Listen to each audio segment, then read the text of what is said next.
নমস্কার বন্ধুরা, তোমরা দেখছো all India rankers YouTube channel এবং আমরা চলে এসেছি পরবর্তী ক্লাস নিয়ে, যেটা কিন্তু অবশ্যই অত্যন্ত গুরুত্বপূর্ণ ক্লাস হতে চলেছে। এটা কিন্তু আমাদের 10 নম্বর ক্লাস। আগে 9টে ক্লাস যারা দেখোনি অবশ্যই দেখে নেবে। এছাড়া NTPC previous year GK question যার সলিউশন আমরা করে দিচ্ছি, যা 23টা শিফট নিয়ে আলোচনা করেছি, অবশ্যই সেটাও দেখে নেবে, 24টা শিফট। তো অবশ্যই কিন্তু এই ক্লাসগুলো দেখে রাখবে, কারণ রেলের এবং আপকামিং সমস্ত এক্সামের জন্য তোমাদের কিন্তু এই পোর্শনটা অত্যন্ত গুরুত্বপূর্ণ হতে চলেছে। আজকের ক্লাসে আলোচনা করবো আমরা ইম্পর্টেন্ট স্ট্যাটিক জিকে, যেটা তোমাদের রেলের NTPC group D RPF constable সহ বিভিন্ন এক্সামে বারবার এসেছে। সেই সমস্ত কোয়েশ্চেন নিয়ে আমরা একটু আলোচনা করব। তো অবশ্যই তোমরা কিন্তু ভিডিওটা লাইক করে দেবে সবার প্রথমে এবং শেয়ার করে রাখবে সকল বন্ধুদের সাথে, যারা এই ক্লাসগুলো এখনও পর্যন্ত পায়নি বা যারা পিছিয়ে পড়ছে আর কি। ঠিক আছে, তো অবশ্যই তাদেরকে একটু জানিয়ে দেবে এবং ক্লাসটাতে অবশ্যই লাইক করে দেবে আর সাবস্ক্রাইব করে রাখবে চ্যানেলটা, যাতে হারিয়ে না যায়। ঠিক আছে, আর পাশে দেওয়া অল বেল আইকনটা প্রেস করে রাখবে, যাতে নোটিফিকেশন তোমরা সঙ্গে সঙ্গে পেয়ে যাও। তো আজকের আমাদের কিন্তু প্রথম কোশ্চেন শুরু হচ্ছে এখান থেকে। কলকাতার মেট্রো রেল কবে চালু হচ্ছে? আমরা জানি যে ভারতের সর্বপ্রথম যে মেট্রো রেল চালু হচ্ছে এটা কিন্তু কলকাতায়। এবং এই যে কলকাতা মেট্রো রেল, এটা কত সালে চালু হচ্ছে? সালটা হয়ে যাবে আমাদের কোনটা? অপশানগুলো দেখে নাও, আমি অপশান বলবো না, অনেকের সমস্যা হয়। তো এক্ষেত্রে আমাদের রাইট অ্যান্সার হবে 1984। 1984 সালে কিন্তু আমাদের কলকাতা মেট্রো রেল কিন্তু প্রথম চালু হয়েছিল, যেটা কিন্তু আমাদের ভারতের প্রথম মেট্রো রেল। এবং পরবর্তী আমরা কোশ্চেন দেখব, ভারতের প্রথম সাধারণ নির্বাচন কত সালে হচ্ছে? তো ভারতের কিন্তু যে সাধারণ নির্বাচন হয়েছিল প্রথমবার, জেনারেল ইলেকশন, এটা কিন্তু কত সালে হয়েছিল? অবশ্যই 1951 সালে হয়েছিল। 1951-52তে হয়েছিল প্রথমবারের জন্য যে জেনারেল ইলেকশন। এবং এই সময় ভারতের চিফ ইলেকশন কমিশনার কে ছিলেন? এটা কিন্তু তোমাদের পরীক্ষায় জিজ্ঞাসা করা হয়, যেটা আমাদের রাইট অ্যান্সার হবে সুকুমার সেন।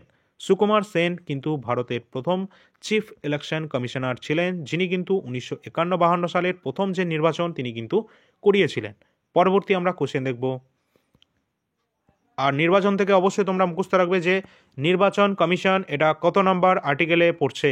এই কোশ্চেনটা তোমার প্রথমেই তোমরা কিন্তু এটা কমেন্ট সেকশনে দিয়ে রাখবে। আমি সবার শেষে এটা রাইট অ্যান্সার দেওয়ার চেষ্টা করছি।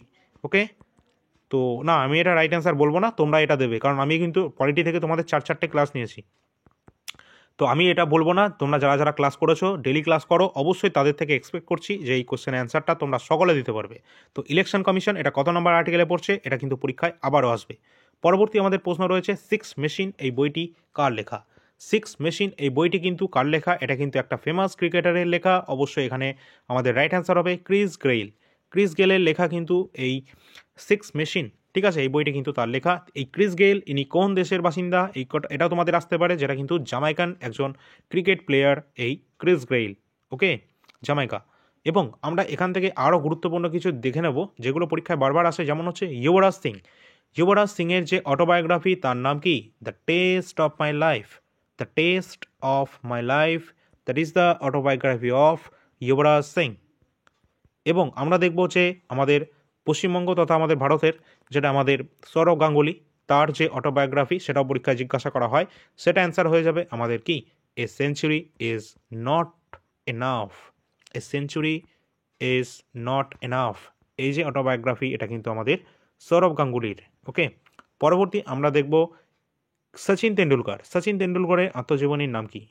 যেটা কিন্তু আমাদের রাইট অ্যান্সার হবে প্লেইং ইট মাই ওয়ে। কী হবে? প্লেইং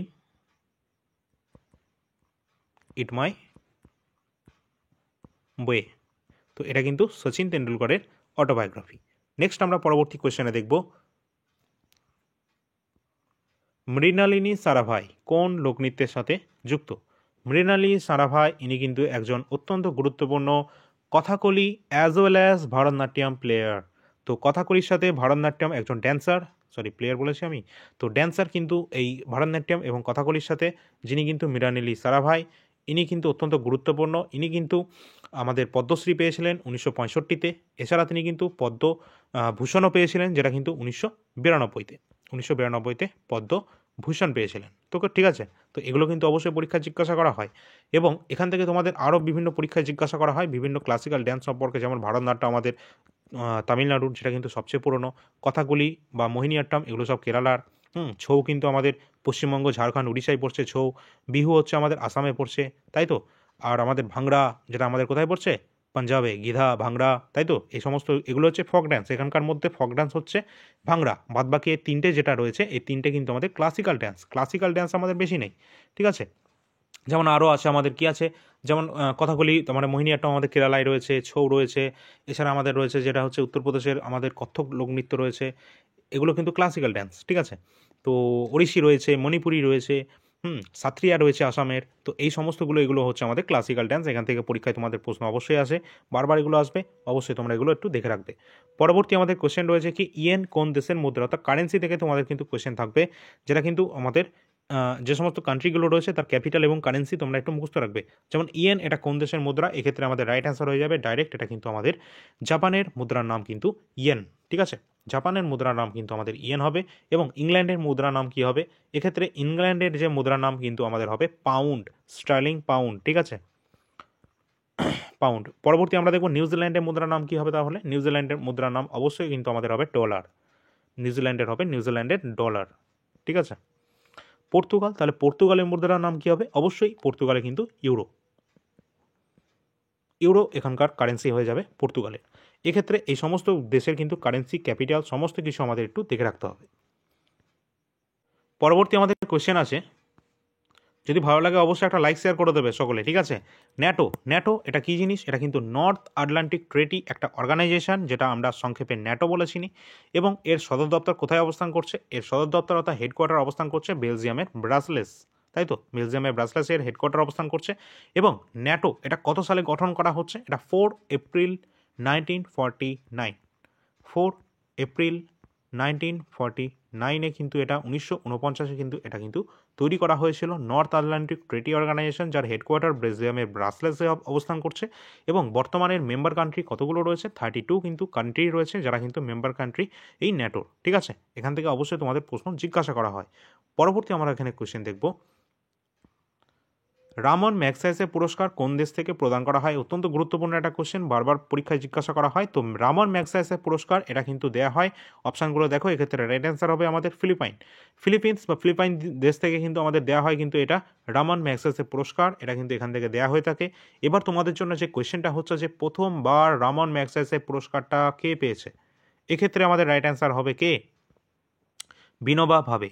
বিনোবা ভাবেকে প্রথম কিন্তু রামন ম্যাগসাইসে অ্যাওয়ার্ডে সম্মানিত করা হয়েছিল, বিনোবা ভাবেকে। নেক্সট আমরা পরবর্তী কোয়েশ্চেনে যাওয়ার আগে তোমরা এখান থেকে একটা জিনিস তোমরা মুখস্থ রাখবে, আচ্ছা ঠিক আছে, এটাই তোমাদের ঠিক আছে। আর তোমরা জেনে রাখবে এটাও যে 2024 সালেও কিন্তু রামন ম্যাগসাইসের পুরস্কার পেয়েছে, অনেকেই পেয়েছে, ঠিক আছে, সেগুলো তোমরা দেখে রাখবে। এর আগে কিন্তু আমরা একটা ক্লাস দিয়েছিলাম, সেই ক্লাসে আই থিঙ্ক তোমাদের কিন্তু সম্পূর্ণ তোমাদের কিন্তু অ্যাওয়ার্ড এবং অনার সম্পর্কে একটা ক্লাস দিয়েছি, পুরস্কার সম্মান সম্পর্কে। তো অবশ্যই ক্লাসটা তোমরা সকলে দেখে নেবে, যারা এখনও পর্যন্ত দেখোনি, ওখানে সব কিছু আলোচনা করা আছে 2024-এ। পরবর্তী আমরা প্রশ্ন দেখব, অবশ্যই তার আগে বলে রাখি কারেন্ট অ্যাফেয়ার জানুয়ারি থেকে ডিসেম্বর 2024, তোমরা যদি কেউ সংগ্রহ করতে চাও, সম্পূর্ণ কিন্তু এখানে গুরুত্বপূর্ণ কারেন্ট অ্যাফেয়ার্স রাখা হয়েছে, যেগুলো তোমাদের বহুবার কিন্তু এক্সামে এসছে এবং 90% কিন্তু এখান থেকে কমন এসেছে রেলের এবং আমাদের এসএসসির বিভিন্ন এক্সামে, সিএইচএসএল, সিজিএল, জিডি, এমটিএস সমস্ত এক্সামে কিন্তু কমন এসছে। এবং এএলপি 2024-এর তোমাদের আরপিএফ এসআই, জেই এবং তোমাদের গ্রেড 3 টেকনিশিয়ানের, ঠিক আছে, এই সমস্ত এক্সামে কিন্তু বারবার কমন এসছে, 60% তোমাদের 90% কিন্তু এখান থেকে কমন এসছে। এবং এই সম্পূর্ণ যে কারেন্ট অ্যাফেয়ার্সটা রয়েছে এখানে কিন্তু 1200+ কিন্তু কারেন্ট অ্যাফেয়ার্স রয়েছে, যেটা কিন্তু তোমরা 80 টাকা দিয়ে তোমরা কিন্তু পেয়ে যাচ্ছ জানুয়ারি থেকে ডিসেম্বর কমপ্লিট। এবং এসএসসি জিডি যারা প্রিভিয়াস ইয়ার জিকে কোশ্চেন খুঁজছো, অবশ্যই 2024-এর যে জিকে কোশ্চেনগুলো রয়েছে এসএসসি জিডির, সেখানে কিন্তু তোমাদের 53টা শিফটে এক্সাম হয়েছিল এবং সমস্ত শিফটের কিন্তু বাংলা ভাষায় কিন্তু কমপ্লিট করা আছে এখানে, এবং ওয়ান লাইনার ফরম্যাটে সব রয়েছে, ঠিক আছে। তো অবশ্যই কিন্তু এখানে 120টা পৃষ্ঠা রয়েছে, তোমাদের 50 টাকা দিয়ে তোমরা কিন্তু এটা দেখতে পারো। এবং এই কারেন্ট অ্যাফেয়ার্সে কিন্তু তোমাদের 180টা পেজ রয়েছে, ঠিক আছে, 180+ কিন্তু। আর জিডির ক্ষেত্রে তোমাদের কিন্তু 120+ পেজ সংখ্যা রয়েছে। এবং সবথেকে বেশি গুরুত্বপূর্ণ যারা রেলের এক্সাম দেবে তাদের কিন্তু জন্য গুরুত্বপূর্ণ হচ্ছে এসএসসি তোমাদের NTPC previous year GK question 2020-21 last হয়েছিল, যেটা এখানে 133টা শিফটের 5000+ কোশ্চেনের অ্যান্সার রয়েছে, যেটা কিন্তু তোমাদের সম্পূর্ণ বাংলা ভাষায় দেওয়া রয়েছে। এবং এটা সম্পূর্ণটা কিন্তু তোমরা 99 টাকা দিয়ে বাই করে নিতে পারবে। এখানে 5000+ কোশ্চেন রয়েছে, বুঝতে পারছো, এখান থেকে কিন্তু তোমাদের প্রশ্ন বহুবার যেগুলো রিপিট হচ্ছে সেগুলো কিন্তু তোমাদের বারবার আসছে। এবং তোমাদের সম্প্রতি এক্সাম হয়েছে আরপিএফ এসআই 2024-এ, সেখানে কিন্তু তোমাদের অনেক মাত্রায় কিন্তু এখান থেকে কারেন্ট অ্যাফেয়ার্স কমন এসছে, মানে তোমাদের কারেন্ট অ্যাফেয়ার্স তো এখান থেকে কমন এসেছে, আমাদের যে কারেন্ট অ্যাফেয়ার্সের পিডিএফ রয়েছে। এছাড়া এখানে যে জিকেগুলো রয়েছিল, এখানে কিন্তু আগের বছরের জিকে যে NTPC previous year GK question, এটা এখান থেকে আরপিএফ এসআই কমন চলে এসেছে। তাহলে ভাবো কীভাবে মানে একই কোশ্চেন মানে বারবার রিপিট করছে আর কি, মানে রেলের যে রিপিটেশনের যে মানে একটা কী বলবো স্বভাব ছিল, সেই স্বভাবটা এখনও যায়নি। ঠিক আছে, বারবার একই প্রশ্ন তারা রিপিট করতে থাকে। তো বিভিন্ন এক্সামে কিন্তু আমরা দেখতে পাই, যেমন এসএসসিও তার বিভিন্ন একই কোশ্চেন সিজিএলে দিয়ে দেয়, এমটিএসে দিয়ে দেয়, সিপিওতে দিয়ে দেয়, বিভিন্ন এক্সামে দিয়ে দেয় একই কোশ্চেন। ঠিক সেরকমভাবে রেল আবার তার থেকেও বেশি মানে রিপিট করে। তো অবশ্যই কিন্তু এই 5000+ কোশ্চেন রয়েছে, যেগুলো তোমাদের 2024-এর বিভিন্ন এক্সামে এসছে এবং তোমাদের এনটিপিসিতে তো অবশ্যই আসবে। তো তোমরা এখানে দেখতে পাচ্ছ NTPC previous year GK question, ঠিক যেরকমভাবে এই পিডিএফটা দেখছো আমাদের যে কারেন্ট অ্যাফেয়ার্স রয়েছে জানুয়ারি থেকে ডিসেম্বর, এছাড়া আমাদের জিডি কনস্টেবলের রয়েছে, সব কিন্তু আমাদের বাংলা ভাষা সেম তোমাদের কিন্তু এরকম ফরম্যাটে তোমরা পেয়ে যাবে। প্রিন্টেবল ফরম্যাট, A4 সাইজ, তোমরা সকলে প্রিন্ট করে পড়তে পারবে। অনেক ছাত্রছাত্রী নিয়েছে এবং তারা প্রিন্ট করেছে, তারা পড়েছে, এবং আরপিএফ এসআইতে অনেকে কমন পেয়েছে, এবং তোমাদের জেইতে কমন পেয়েছে, এবং টেকনিশিয়ানে গ্রেড 3তেও কমন পেয়েছে। ঠিক আছে, তো এর কিন্তু সলিউশনও করে দেওয়া হচ্ছে অল ইন্ডিয়া র্যাঙ্কার্স ইউটিউব চ্যানেলে। এটা কিন্তু ফ্রি অফ কস্টে তোমাদের প্রোভাইড করা হচ্ছে। অবশ্যই তোমরা কিন্তু এটা দেখতে হবে তোমাদের সকলকে। ঠিক আছে, যদি তোমরা অবশ্যই পাস করতে চাও তো অবশ্যই তোমরা এগুলো দেখে রাখবে, কারণ এগুলো কিন্তু অত্যন্ত গুরুত্বপূর্ণ, যেগুলো তোমাদের বারবার পরীক্ষায় আসে। আর এখান থেকে তোমাদের এনটিপিসি এক্সামে যে আন্ডার গ্রাজুয়েট এবং গ্র্যাজুয়েট লেভেল দুটোরই এক্সামে কিন্তু এইখান থেকে একদম সেম টু সেম তোমাদের অ্যাজ ইট ইজ তোমাদের কিন্তু পরীক্ষায় কমন পেয়ে যাবে। ঠিক আছে, তো অবশ্যই আগের বছরের প্রশ্ন অবশ্যই তোমাদের সকলকে পড়তে হবে। এখানে 300টা কিন্তু পেজ সংখ্যা রয়েছে। ঠিক আছে, এখানে তোমাদের পেজ সংখ্যা 157 দেখতে পাচ্ছ, এটা দুটো পিডিএফে প্রোভাইড করা আছে। 300+ কিন্তু এখানে পেজ সংখ্যা হয়ে যাবে। তো যারা নিতে যাও ডিসক্রিপশনে নাম্বার দেওয়া আছে, ওই নাম্বারে তোমরা হোয়াটসঅ্যাপের মাধ্যমে যোগাযোগ করবে। 99 পে করে কিন্তু এটা পেয়ে যাবে, এবং ডেমো পিডিএফ তোমরা হোয়াটসঅ্যাপেই পেয়ে যাবে। তো কারেন্ট অ্যাফেয়ার্সের পিডিএফ যেটা তোমরা দেখতে পাচ্ছ এখানে স্ক্রিনে দেখতে পাচ্ছ, জানুয়ারি থেকে ডিসেম্বর 2024 কারেন্ট অ্যাফেয়ার্স, এখানে কিন্তু গুরুত্বপূর্ণ যেগুলো রয়েছে সেগুলো তোমাদের বারবার এক্সামে আসছে। তো এইখানকার কিন্তু প্রতিটা লাইন গুরুত্বপূর্ণ, কারণ এই যে গুরুত্বপূর্ণ যে কোয়েশ্চেনগুলো এগুলো বারবার তোমাদের এক্সামে এসছে। এখানকার কোন কোশ্চেনটা তোমাদের বলবো, কর্পূরী ঠাকুর অলরেডি চলে এসছে। তোমাদের 6 নম্বর যে খেলো ইন্ডিয়া ইউথ গেম চলে এসছে, খেলো ইন্ডিয়া ইউথ গেম তামিলনাড়ুতে হয়েছে 2023 চলে এসছে। কোনটা তোমাদের বাদ দেবো, সমস্তগুলো কিন্তু তোমাদের গুরুত্বপূর্ণ, এগুলো বারবার পরীক্ষায় এসছে। ঠিক আছে, জ্ঞানপীঠ অ্যাওয়ার্ড পুরস্কার, এটা কিন্তু এটাও চলে এসেছে 58তম। সৌজ বিপ্লবজনক এম স্বামীনাথন, যে জিডিতে যে কতবার এসেছে, এসএসসি তোমাদের সিজিএল সিএইচএসএল এক্সামে বহুবার এই কোশ্চেনটাও এসেছে। 2024 সালের 26 জানুয়ারি 75তম যে প্রজাতন্ত্র দিবস হয়েছিল, সেখানে চিফ গেস্ট হিসাবে কে উপস্থিত ছিল, ইমানুয়েল ম্যাক্রন ছিল। ঠিক আছে, এই কোশ্চেনগুলো তোমাদের বারবার এসছে। তো এইগুলো কিন্তু এই কোশ্চেনটাই তোমরা দেখো না কেন, 119তম দেশ হিসাবে কোনটা যুক্ত হয়েছে, মালতা। ভারত এবং ফ্রান্সের যুক্ত হয়েছে, মানে ভারত ফ্রান্সের সংযুক্ত নেতৃত্ব দিয়েছিল আর কি আইএসএ, সেখানে 119তম যে তোমাদের মালতা হয়েছে। ঠিক আছে, দেশ, এটা কিন্তু তোমাদের আরপিএফ রেলেরই তোমাদের এক্সামে এসছে। তো এইগুলো কিন্তু তোমাদের বারবার কিন্তু পরীক্ষায় আসছে, এই জন্যই তোমাদের বলবো এটা যদি পড়ে যাও তো 90% অবশ্যই তোমরা কিন্তু কারেন্ট অ্যাফেয়ার্স কমন পেতে পারো, শুধুমাত্র এই 1200টা কোয়েশ্চেন পড়ে। তো এর থেকে সুবিধাজনক আর কি হতে পারে, অনেকে তো অনেক গাদা গাদা পড়ে কমন পায় না, তাই না? তো অবশ্যই তোমরা এটা দেখতে পারো, 80 টাকা দিয়ে জানুয়ারি থেকে ডিসেম্বর সম্পূর্ণ কারেন্ট অ্যাফেয়ার্সের পিডিএফ তোমরা পেয়ে যাবে। আর যাদের এই সমস্ত অ্যাডভার্টাইজগুলো তোমাদের, যাদের অবশ্যই যারা তোমরা জানো না, ঠিক আছে, তো তারা তো অবশ্যই তোমাদের জেনে থাকা ভালো, বা তোমরা জেনে যাচ্ছ। এবং যাদের অসুবিধা হচ্ছে ক্লাসের মাঝখানে এই অ্যাডভার্টাইজমেন্টের জন্য, তারা কিন্তু এই জিনিসটা স্কিপ করে দিয়ে পরবর্তী কোশ্চেন নাম্বারে চলে যাবে। ঠিক আছে, যারা অবশ্যই বারবার প্রতিদিন ক্লাস দেখছো তারা কিন্তু এটা স্কিপ করে দেবে। ঠিক আছে, তো পরবর্তী কোশ্চেন নাম্বার আমাদের শুরু হচ্ছে এখান থেকে। কোন ভারতীয় মহিলা সর্বপ্রথম অলিম্পিকে 2টি পদক জয়লাভ করেছিল? তো অলিম্পিকে 2টি পদক জয়লাভ করেছিল, অত্যন্ত গুরুত্বপূর্ণ একটা কোশ্চেন। তিনি কিন্তু পিভি সিন্ধু, তিনি কিন্তু অলিম্পিকে দুটো কিন্তু মেডেল জয়লাভ করেছিল। কোন কোন অলিম্পিকে এবং কোন কোন মেডেল পরীক্ষায় জিজ্ঞাসা করা হবে, যেটা কিন্তু তোমাদের রিও অলিম্পিক 2016 সালে হয়েছিল। সেখানে কিন্তু এই পিভি সিন্ধু কিন্তু সেখানে সিলভার মেডেল জয়লাভ করেছিল 2016 সালের যেটা রিও অলিম্পিকে। এবং 2020 সালে একটা হয়েছিল, যেটা কিন্তু জাপানের টোকিওতে হয়েছিল, টোকিও অলিম্পিক গেম, যেখানে কিন্তু তিনি ব্রোঞ্জ পদক জিতেছিলেন এই পিভি সিন্ধু। ঠিক আছে, তো এই দুটো পদক কিন্তু জিতেছিলেন পিভি সিন্ধু অলিম্পিক গেমস, যে 2016 এবং 2020। পরবর্তী আমাদের কোশ্চেন রয়েছে, দেখি। অবশ্যই তোমাদের ভালো লাগলে একটা লাইক অবশ্যই করে রাখবে। ভারতের প্রথম নির্বাচন কমিশনার অর্থাৎ মুখ্য নির্বাচন কমিশনার কে ছিলেন? একটু আগে আমরা বলেছিলাম যে ভারতের যখন 1951-52 সালে যখন তোমাদের কি প্রথম যে সাধারণ নির্বাচন অনুষ্ঠিত হচ্ছে, সেক্ষেত্রে কিন্তু এই সুকুমার সেন কিন্তু তিনি কিন্তু প্রথম নির্বাচন কমিশনার কিন্তু ছিলেন আমাদের ভারতের। ঠিক আছে, প্রথম যে নির্বাচন কমিশনার। এটা কিন্তু অবশ্যই তোমাদের প্রশ্ন কিন্তু এখান থেকে জিজ্ঞাসা করা হবে, এবং তোমাদের এটাও জিজ্ঞাসা করা হবে যে 2024 সালের যে আমাদের চিফ ইলেকশন কমিশনার তিনি কে ছিলেন। অবশ্যই সেক্ষেত্রে আমাদের রাইট অ্যান্সার হবে রাজীব কুমার, তিনি কিন্তু চিফ ইলেকশন কমিশনার ছিলেন। ঠিক আছে, পরবর্তী আমাদের কোশ্চেন আছে এটা কি আছে, WTO world trade organization. World trade organization সম্পর্কে তোমাদের প্রশ্ন অবশ্যই আসবে।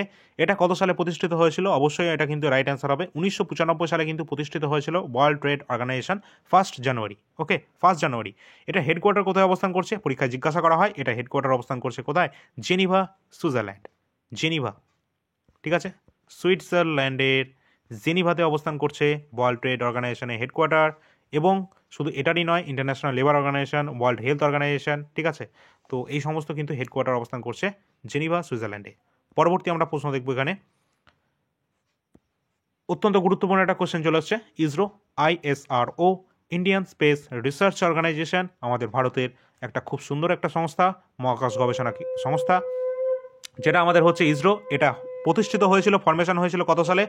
এই সালটা এবং তারিখটা দুটোই গুরুত্বপূর্ণ। 1969 সালে প্রতিষ্ঠিত হয়েছিল ইসরো, মহাকাশ গবেষণা সংস্থা ইসরো 1969 সালে প্রতিষ্ঠা হচ্ছে। 15ই আগস্ট 1969 গঠন হচ্ছে। এর হেডকোয়ার্টার কোথায় অবস্থান করছে? হেডকোয়ার্টার অবশ্যই জিজ্ঞাসা করবে, যেটা কিন্তু আমাদের বেঙ্গালুরুতে অবস্থান করছে, কর্ণাটকের বেঙ্গালুরুতে অবস্থান করছে এর হেডকোয়ার্টার। এবং এখান থেকে আরও যে কোশ্চেনগুলো আসবে, এটা তোমাদের 2024-এর একটা কোশ্চেন আসবে যে 2024-এর ইসরোর শেষতম মিশনের নাম কী ছিল, যেটা কিন্তু অবশ্যই আমাদের রাইট অ্যান্সার হয়ে যাবে স্প্যাডেক্স মিশন। আর এটা কিন্তু সম্প্রতি তোমাদের সাকসেসফুল হয়েছে, যেটা কিন্তু একটা স্পেস ডকিং সিস্টেম, যেক্ষেত্রে কিন্তু একটা আন্তর্জাতিক মহাকাশ স্টেশন গড়ার একটা পরিকল্পনা চলছে ইসরোর তরফ থেকে, ঠিক আছে। তো এটা কিন্তু একটা স্পেস ডকিং সিস্টেম, যেটা কিন্তু স্প্যাডেক্স মিশন ছিল 2024-এর ইসরোর ক্ষেত্রে শেষ মিশন। আর এখান থেকে তোমরা অবশ্যই মুখস্থ রাখবে যে এটাও, যে ইসরোর বর্তমান চেয়ারম্যান কে রয়েছেন। তোমরা জানো যে এর আগে 2024 অনুযায়ী কিন্তু আমাদের ইসরোর চেয়ারম্যান কে ছিলেন? এস সোমনাথন ছিল, তাই তো। কিন্তু বর্তমানে কিন্তু ইসরোর চেয়ারম্যান চেঞ্জ হয়েছে, যেটা কিন্তু আমরা অ্যাপয়েন্টমেন্ট রিলেটেড একটা কোশ্চেন তোমাদের করিয়েছিলাম।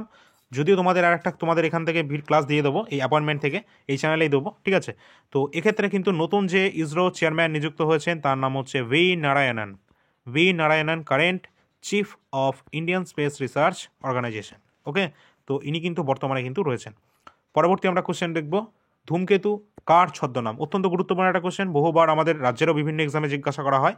তো ধূমকেতু কিন্তু এটা আমাদের আসল নাম হয়ে যাবে কাজী নজরুল ইসলামের কিন্তু এটা ছদ্মনাম ছিল আর কি, ধূমকেতু, ঠিক আছে, ছদ্মনাম ছিল, সিউডোনিম যেটাকে আমরা বলি।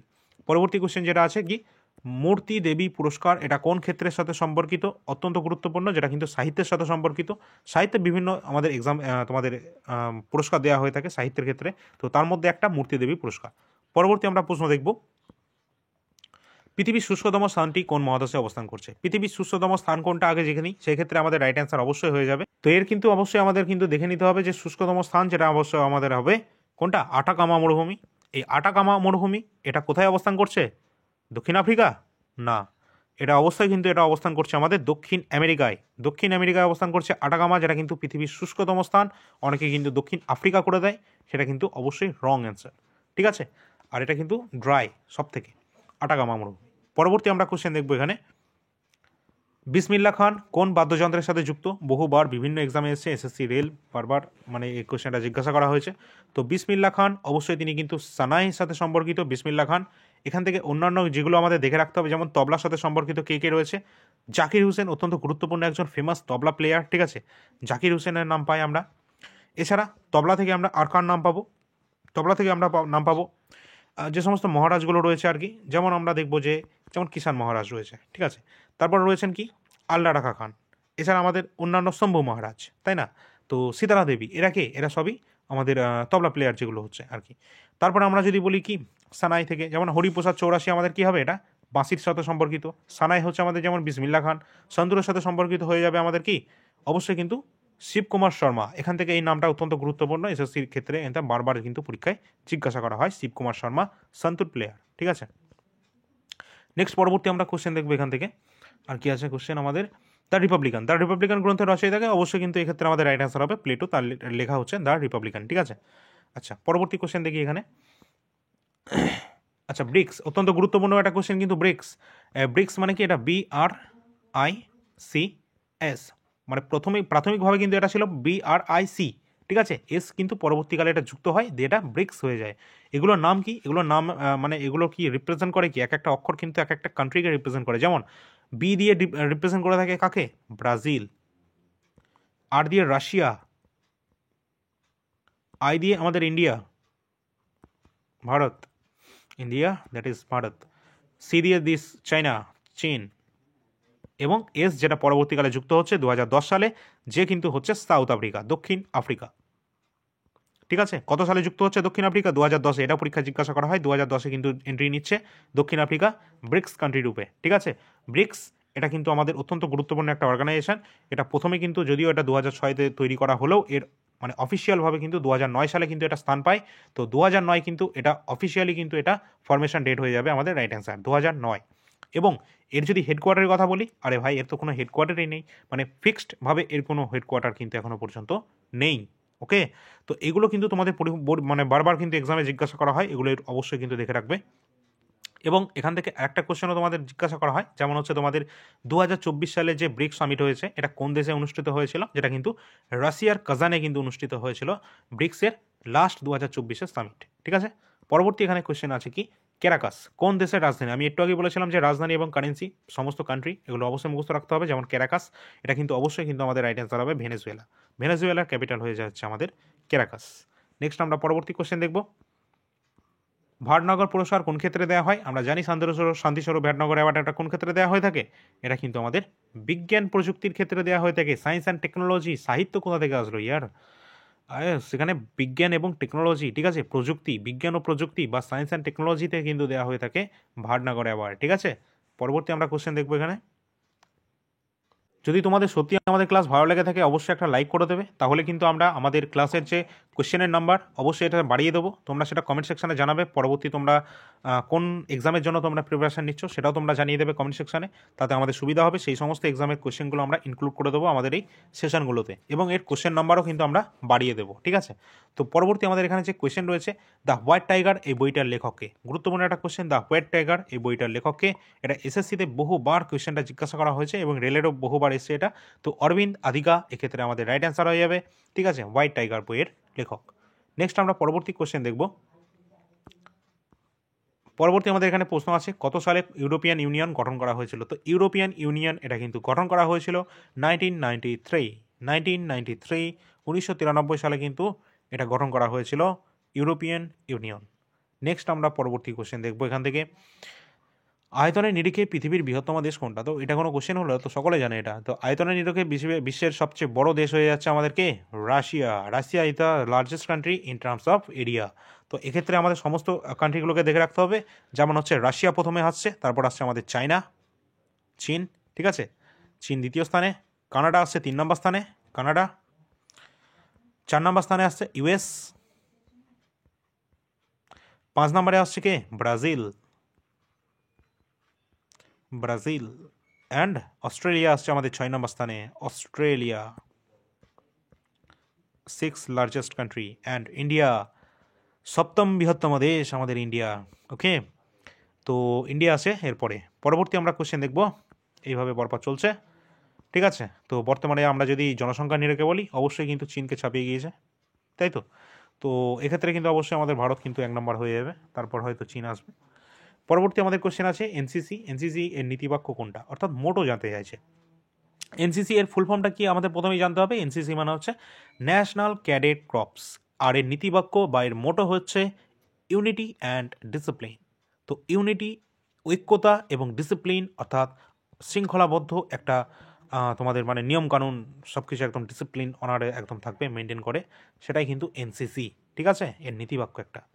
তো পরবর্তী আমরা কোশ্চেন দেখবো এখান থেকে, আনহাবি ইন্ডিয়া বইটার লেখককে? আনহাবি ইন্ডিয়া অত্যন্ত গুরুত্বপূর্ণ একটা বই, যেটা কিন্তু আমাদের লিখেছে কে? লালা লাজপত রায়, যার লেখা আনহাবি ইন্ডিয়া। ওকে, পরবর্তী কোশ্চেন আমাদের আছে, লোকসভার প্রথম স্পিকার কে ছিলেন? তো লোকসভার প্রথম স্পিকারকে আমরা জানি, এক্ষেত্রে আমাদের রাইট অ্যান্সার হবে জিভি মাভালঙ্কর, যিনি লোকসভার কিন্তু প্রথম স্পিকার ছিলেন। এবং লোকসভার বর্তমান স্পিকার কি আছে? লোকসভার বর্তমান স্পিকার রয়েছে ওম বিড়লা। ঠিক আছে, ওম বিড়লা লোকসভার বর্তমান স্পিকার রয়েছে। এবং আমরা যদি বলি যে লোকসভার প্রথম মহিলা স্পিকারের নাম কি, যার অপশান এখানেই রয়েছে, এক্ষেত্রে কোনটা রাইট অ্যান্সার হবে বলে মনে হচ্ছে? এই কোশ্চেনটা তোমরা কমেন্ট সেকশানে এই কোশ্চেনের অ্যান্সারটা জানিয়ে দেবে। তো দুটো কোশ্চেন আজকে তোমাদের দিলাম, তো অবশ্যই প্রথমেরটা জানাবে এবং এটাও জানাবে লোকসভার প্রথম মহিলা স্পিকারের নাম কি। এখানে এই অপশানগুলোর মধ্যেই উত্তর তোমাদের লুকানো আছে। প্রথম ধরো একটা রাইট হয়ে গেল, যেটা কিন্তু জিবি মবলঙ্কর, সেটা তো হয়ে গেল তোমাদের। আর তার 3টের মধ্যে কোনটা রাইট অ্যান্সার হবে তোমরা সকলে সকলে জানাও। ঠিক আছে, তো মহিলা যখন বলেছে তো রাজেন্দ্র প্রসাদও বাদ হয়ে যাবে, তো দুটোর মধ্যে কোনটা হবে? তো ঠিক আছে, অ্যান্সার তোমাদের এখানেই বলে দিলাম যে ইন্দিরা গান্ধী প্রথম মহিলা প্রধানমন্ত্রী ছিলেন, তো মীরা কুমার কিন্তু এক্ষেত্রে আমাদের রাইট অ্যান্সার হবে, প্রথম মহিলা স্পিকার ছিলেন লোকসভা। ঠিক আছে, পরবর্তী আমাদের কোশ্চেন দেখব, আর এই পিডিএফটা কিন্তু তোমরা টেলিগ্রাম চ্যানেলে পেয়ে যাবে, ঠিক আছে। টেলিগ্রাম চ্যানেলে যারা যুক্ত হয়নি অবশ্যই যুক্ত হয়ে যাবে। এখানে গুরুত্বপূর্ণ ইনফরমেশন, নোটিফিকেশন এবং গুরুত্বপূর্ণ পিডিএফ কিন্তু শেয়ার করা হয়ে থাকে। আর সব খবর, সমস্ত নিউজ সবার আগে কিন্তু আমরা টেলিগ্রাম চ্যানেলে আপডেট দিয়ে থাকি, ঠিক আছে।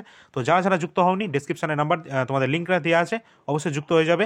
All India rankers YouTube channel এবং এআইআর একাডেমি ইউটিউব চ্যানেল, ঠিক আছে।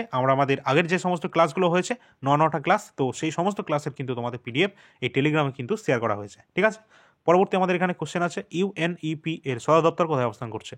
ইউএনইপিটা কি? ইউএনইপি হচ্ছে ইউনাইটেড নেশনসের তোমাদের এনভায়রনমেন্টাল যে একটা প্রোগ্রাম রয়েছে, যেটা আমরা united nations environment programme UNEP হিসাবে চিনি। এটা প্রতিষ্ঠা হয়েছিল কত সালে? 1972 সালে কিন্তু এটা প্রতিষ্ঠা হয়েছিল। এটা এক্সামও কিন্তু জিজ্ঞাসা করা হয়েছে, এনটিপিসির এক্সামে এসছে এটা। তো 1972 সালে কিন্তু এটা তোমাদের প্রতিষ্ঠা করা হয়েছিল। এর হেডকোয়ার্টার কোথায় অবস্থান করছে? কেনিয়াতে অবস্থান করছে। কেনিয়ান তোমাদের অবস্থান করছে এটা হেডকোয়ার্টার নাইরোবিতে। নেক্সট আমরা পরবর্তী কোশ্চেন দেখবো এখান থেকে, কি আছে? ভাবা অ্যাটমিক রিসার্চ সেন্টার আমাদের কোথায় অবস্থান করছে? ইন্ডিয়াতে অবস্থান করছে, কিন্তু ইন্ডিয়ার কোন জায়গায়? ভাবা অ্যাটমিক রিসার্চ সেন্টার এটা অবস্থান করছে আমাদের মহারাষ্ট্রের মুম্বাইতে। মহারাষ্ট্রের মুম্বাইতে অবস্থান করছে ভাবা অ্যাটমিক রিসার্চ সেন্টার, এবং এটা তৈরি হয়েছিল কত সালে? 1954, মানে যে সাল থেকে আমাদের ভারতরত্ন পুরস্কার দেওয়া হচ্ছে, তাই তো। তো 1954 সাল থেকে কিন্তু এটা কিন্তু ভাবা অ্যাটমিক রিসার্চ সেন্টার এটা কিন্তু শুরু হয়েছিল। তৈরি করেছিল কে? অবশ্যই হোমি জাহাঙ্গীর ভাবা, তাই তো। পরবর্তী কোশ্চেন আমাদের, নেহরু কাপ এটা কোন খেলার সাথে সম্পর্কিত? নেহরু কাপ, এক্ষেত্রে আমাদের রাইট অ্যান্সার অবশ্যই হবে ফুটবল। ফুটবলের সাথে সম্পর্কিত হচ্ছে নেহরু কাপ। এছাড়া রোবার্টস কাপ ফুটবলে আছে, ঠিক আছে। সন্তোষ ট্রফি আছে ফুটবলে। এই ধরনের বিভিন্ন আমাদের কাপ রয়েছে। আর নেহরু ট্রফি কোন খেলার সাথে যুক্ত, এই কোশ্চেনটা তোমরা জানাবে, ঠিক আছে। নেহরু ট্রফি যদি বলি, এটা কোন খেলার সাথে সম্পর্কিত, এই কোশ্চেনটা তোমরা কমেন্টের মাধ্যমে জানাবে। নেহরু কাপ কিন্তু ফুটবল হবে, কিন্তু নেহরু ট্রফি কোন খেলার সাথে সম্পর্কিত অবশ্যই সেটা কমেন্ট সেকশনে জানিয়ে দেবে। তো আজকের আমাদের পরবর্তী কোশ্চেন কি আছে, প্রথম পদ্মভূষণ পুরস্কার প্রাপক কে ছিলেন? তো অপশান আছে আমাদের কাছে অনেক কটাই। তো এক্ষেত্রে আমাদের রাইট অ্যান্সার হবে কোনটা? সত্যেন্দ্রনাথ বোস, যিনি কিন্তু ভারতের প্রথম পদ্মভূষণ পুরস্কারের হিসাবে সম্মানিত হচ্ছেন, ঠিক আছে। তো সত্যেন্দ্রনাথ বোস এক্ষেত্রে আমাদের রাইট অ্যান্সার। নেক্সট আমাদের পরবর্তী কোশ্চেন কি আছে, মৃদুমালাই ন্যাশনাল পার্ক ভারতের কোন রাজ্যে অবস্থান করছে? সকলে জানো এটা, এটা কিন্তু তামিলনাড়ু রাজ্যে অবস্থান করছে। মৃদুমালাই যে ন্যাশনাল পার্ক রয়েছে, এটা তামিলনাড়ুতে অবস্থান করছে, ঠিক আছে। তো চলো পরবর্তী কোশ্চেন কি আছে, আর কোনো আমাদের কোশ্চেন নেই, শেষ হয়ে গেল। তো অবশ্যই তোমরা যারা যারা এই পিডিএফটা নিতে চাও, অবশ্যই তোমরা ডিসক্রিপশনের নাম্বারে যোগাযোগ করবে। যদি আজকের ক্লাসটা ভালো লাগে, একটা লাইক কিন্তু অবশ্যই তোমরা সকলে করে দেবে, ঠিক আছে। শেয়ার করে দেবে তোমাদের সকল বন্ধুদের সাথে, সাবস্ক্রাইব করে রাখবে চ্যানেলটিতে। যদি আগের ক্লাসগুলো না দেখে থাকো, অবশ্যই সকলে দেখে নেবে, ঠিক আছে।